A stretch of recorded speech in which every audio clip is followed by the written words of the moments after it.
আসসালামু আলাইকুম। আজকে আমি আপনাদের সাথে শেয়ার করব কিভাবে কম খরচে উমরা করা যায় এবং কোন সময়টায় সবচেয়ে কম খরচে উমরা করা যায়। উমরা করার সবচেয়ে উপযোগী সময় হচ্ছে হজের পরের সময়টা। এই সময় আসলে গরমকালীন সময় হওয়ার কারণে ভিড় অনেক কম থাকে। তাই বলা যায় জুলাই থেকে অক্টোবর এই সময়টাতে হজ করা সবচেয়ে কম ব্যয় সাপেক্ষ। কম খরচে উমরা করার জন্য একটি সুন্দর প্ল্যানিংয়ের প্রয়োজন। আপনি যেই তারিখে উমরা করতে চান তার কমপক্ষে ৩ মাস আগে আপনার উমরা প্রসেসিং শুরু করতে হবে। প্রথমেই আপনি যে অফিস আদালতে চাকরি করেন সেখান থেকে প্রয়োজনীয় অনুমতি নিয়ে নেবেন বা ছুটি নিয়ে নেবেন উমরা করার জন্য। তারপর বিশ্বস্ত কোনো ট্রাভেল এজেন্সির মাধ্যমে আপনার উমরা ভিসাটা করিয়ে নিতে হবে। উমরা ভিসার জন্য প্রয়োজন ১৮,০০০ থেকে ১৯,০০০ টাকা। আর ভালো এজেন্সি বাছাই করার জন্য আপনাকে খোঁজ খবর নিতে হবে।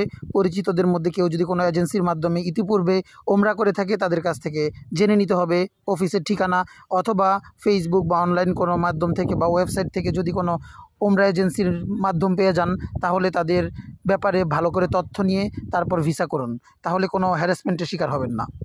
আমি আমার ওমরার ক্ষেত্রে নিজেই টিকিট করেছিলাম ফ্লাইট এক্সপার্ট থেকে। আর আপনি যদি নিজে ২ থেকে ৩ মাস আগে এয়ার টিকিট কেটে নেন তাহলে জনপ্রতি ৬০,০০০ টাকায় রাউন্ড ট্রিপ টিকিট কাটতে পারবেন। সেক্ষেত্রে খেয়াল রাখতে হবে আপনি চাইলে মদিনা হয়ে তারপর মক্কায় যে ওমরা করতে পারেন। আর তাছাড়া আপনি যদি জেদ্দা বিমানবন্দর হয়ে যান তাহলে ডিরেক্টলি প্রথমে মক্কায় যেয়ে ওমরা করে তারপর মদিনায় জিয়ারা করতে পারেন। এবার আসি হোটেল বুকিংয়ের ক্ষেত্রে। হোটেল বুকিংয়ের ক্ষেত্রে যদি বিমানবন্দরে ইমিগ্রেশনের সময় আপনার হোটেল বুকিং দেখতে চায় সেক্ষেত্রে আপনার একটি অনলাইন হোটেল বুকিং প্রয়োজন হবে। সেক্ষেত্রে agoda.com বা booking.com থেকে আগেই মক্কার কাছাকাছি লোকেশন দেখে হোটেলের নামগুলো জেনে আপনি একটা শর্ট লিস্ট করে ফেলতে পারেন, যেখান থেকে খুব সহজেই আপনি আপনার অনলাইন বুকিং পেয়ে যাবেন মক্কা হোটেলের জন্য। আর প্রথমে আপনি যেখানে যাবেন সেখানকার হোটেলটি বুক করতে পারেন, তাহলে আপনি ইমিগ্রেশনে সেটা দেখাতে পারবেন। তারপর আপনি মক্কা বা মদিনায় সেখানে যেয়ে নিজে দেখে বুঝে তারপর হোটেল বুক করে নিতে পারেন। আপনি যদি মক্কায় ১.৫ থেকে ২ কিলোমিটারের মধ্যে হোটেল পেয়ে যান তাহলে আপনার রাত প্রতি ৩ থেকে ৪,০০০ টাকায় আপনি মোটামুটি ভালো মানের হোটেল পেয়ে যাবেন। যেহেতু আপনি অফ সিজনে যাচ্ছেন বা আপনি রমজানে যাচ্ছেন না, তাই মোটামুটি ভালো হোটেল পেয়ে যাবেন। আর যদি একদম মক্কার কাছাকাছি হোটেল পেতে যান তাহলে আপনার ৫ থেকে ১০,০০০ টাকা রাত প্রতি খরচ করতে হবে। তার মানে আপনি যত কাছের লোকেশনে হোটেল নিতে চাবেন তত আপনাকে বেশি পেমেন্ট করতে হবে। যেহেতু বাজেট কমে আমরা এই প্যাকেজটি বা আমরা কীভাবে কম বাজেটে ওমরা করতে চাই সেটা জানতে চাচ্ছি, তাই আমরা একটু দূরে ১ থেকে ১.৫ কিলোমিটার বা ২ কিলোমিটার পর্যন্ত হোটেল দেখতে পারি। তাছাড়া যদি আপনি নিজে বুকিং না করে কোনো এজেন্সির মাধ্যমে বুক করান তাহলে তারা দেখা গেছে অনেক সময় ২ কিলোমিটারের কথা বলে ৩ কিলোমিটার ৪ কিলোমিটার দূরেও হোটেল দিয়ে থাকে, সেক্ষেত্রে আরও বিপদে পড়তে হয়। আর মদিনার ক্ষেত্রে মক্কার চেয়ে আরেকটু কম রেটে পাওয়া যায় হোটেল, তাই আমি বলবো মদিনায় হয়তোবা রাত প্রতি ২ থেকে ৩,০০০ টাকায় মোটামুটি ভালো মানের হোটেল পাওয়া যাবে। আর যেহেতু আমাদের উমরা করাটাই মুখ্য উদ্দেশ্য, তাই সফর ১০ থেকে ১৪ দিনের না করে যদি আমরা ৬ থেকে ৭ দিন করে থাকি তাহলে মনে হয় আরও কম খরচে আমরা উমরাটা সম্পন্ন করতে পারবো। আর এই ৬ থেকে ৭ দিনের মধ্যেই আমাদের মক্কা এবং মদিনার যেই দর্শনীয় জায়গাগুলো রয়েছে বা পবিত্র জায়গাসমূহ রয়েছে সেগুলো আমরা দেখতে পারবো। আর একটি বিষয় অবশ্যই মাথায় রাখতে হবে, আপনি যেই ডেটে মদিনায় যেতে চাচ্ছেন ওই ডেটে অনেক আগে থেকেই আপনি নুসুক অ্যাপের মাধ্যমে মহানবী সাল্লাল্লাহু আলাইহি ওয়াসাল্লামের রওজা মোবারক জিয়ারা করার জন্য বুক করে রাখতে পারবেন। আপনি যদি আগে থেকে মহানবী সাল্লাল্লাহু আলাইহি ওয়াসাল্লামের রওজা জিয়ারা করার জন্য বুক না করেন তাহলে সঠিক সময়ে বা যেই দিন আপনি মদিনায় থাকবেন সেই দিন আপনার বুকিং নাও পেতে পারেন, স্লট ফাঁকা নাও থাকতে পারে, তাই এটি আগে থেকেই নিশ্চিত করতে হবে। এবার আসি পাবলিক ট্রান্সপোর্টের ক্ষেত্রে। পাবলিক ট্রান্সপোর্টের ক্ষেত্রে আপনাকে খরচ কমানোর জন্য অবশ্যই ট্যাক্সি নিয়ে বা প্রাইভেটলি চলাফেরা করলে খরচ বেড়ে যাবে। সেক্ষেত্রে অবশ্যই আপনাকে পাবলিক ট্রান্সপোর্ট বা বাস বা শেয়ার ট্যাক্সি এগুলো ব্যবহারের ব্যাপারে খেয়াল রাখতে হবে। ক্ষেত্রে প্রথমেই আপনি যদি জেদ্দা বা মদিনা এয়ারপোর্টে ল্যান্ড করেন তারপর আপনাকে আশেপাশে খোঁজখবর নিয়ে দেখতে হবে বাসের টিকিট কোথা থেকে রয়েছে। তো বাস টিকিট তারপর কেটে আপনাকে মদিনা শহরে আপনার হোটেলের কাছে বা মক্কায় আপনার হোটেলের কাছাকাছি যেখানে বাস থামিয়ে দিবে তারপর ওইখান থেকে নেমে আপনি একটি ট্যাক্সি নিয়ে হোটেলে চলে যাবেন। সেক্ষেত্রে এয়ারপোর্টে নামার পর প্রথম কাজ হবে পাবলিক বাসের টিকিট কাটা, এবং পাবলিক বাসের টিকিটের সময় ভালো করে দেখে বুঝে নেবেন এবং আপনার মোবাইলের সেটিংসের মাধ্যমে মক্কা বা মদিনার সিটির টাইমটা সেট করে নেবেন। সেক্ষেত্রে সময় বিড়ম্বনায় পড়তে হবে না। আর এয়ারপোর্টে নামার পরই মক্কা বা মদিনায় যেখানেই আপনারা নামেন না কেন দেখবেন মোবাইল সিম বিক্রি করার জন্য আলাদা আলাদা প্লেস রয়েছে। তো মোবাইল বুথের মতো জায়গায় তারা দাঁড়িয়ে দাঁড়িয়ে এসটিসি কোম্পানির সিম বা জেইন কোম্পানির সিম, বিভিন্ন কোম্পানির সিম রয়েছে, তারা বিভিন্ন হজের বা ওমরার প্যাকেজ সেল করে থাকে।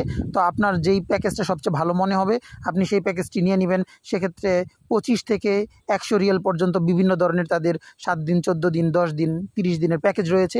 সেই প্যাকেজ অনুসারে আপনি সিম কিনে নেবেন। একটি বিষয় অবশ্যই মাথায় রাখবেন, আপনারা যতজন ব্যক্তি থাকবেন শিশু ছাড়া ততজন ব্যক্তির জন্যই আপনারা আলাদা আলাদাভাবে সিম কিনে নেবেন।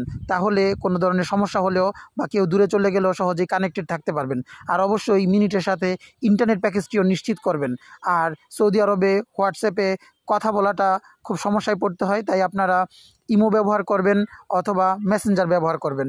এইসব ব্যাপারে আগে থেকেই প্ল্যানিং করে সুন্দর করে ম্যানেজমেন্ট করবেন, তাহলে আর কোনো সমস্যায় পড়তে হবে না। আর সৌদি আরবের মক্কা, মদিনা বা বিভিন্ন শহরগুলোতেই সেখানে গ্রিন ট্যাক্সি রয়েছে। আপনারা যদি গ্রিন ট্যাক্সি নিয়ে চলাফেরা করেন তাহলে বিড়ম্বনায় পড়তে হবে না। আর বাংলাদেশি ভাইদেরকে আমি বলবো, আপনারা বাংলাদেশি ভাইদের ট্যাক্সিতে উঠবেন, তাহলে তাদের ব্যবহার খুব আন্তরিক, তাদের সাথে কথা বলে একটু দামাদামি করে ট্যাক্সি নিয়ে নেবেন, তাহলে কম খরচেই ঘুরতে পারবেন।